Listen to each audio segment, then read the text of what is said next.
Three-dimensional or 3D views. In Revit or in any 3D design software, we have two types of 3D views. We have an orthographic view and a perspective view.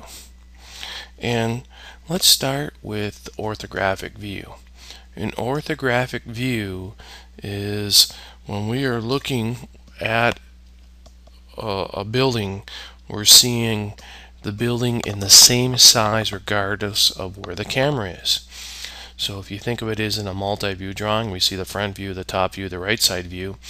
Everything is exactly the true size of the building. So the height is the same in the side as it is in the front. So it is, just looking at it projected on sideways, true size, true shape. Which is not the way the human eye actually sees it. The human eye actually sees it in what's called a perspective view. A perspective view is when the objects get smaller the further they get away from the camera or the human eye. And we have usually a one-point perspective or two-point perspective.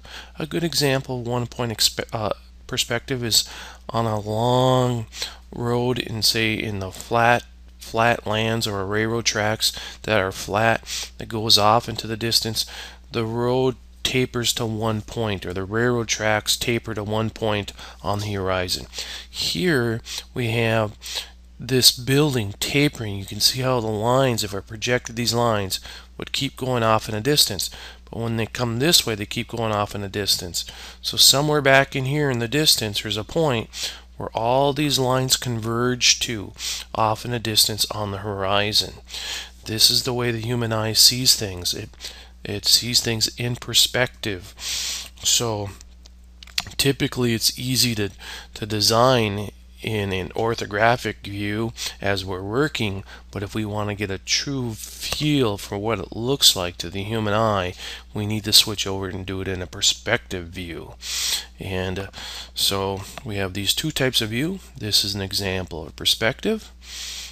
This is an example of an orthographic view, usually from the front, right, left, top, bottom, back, etc.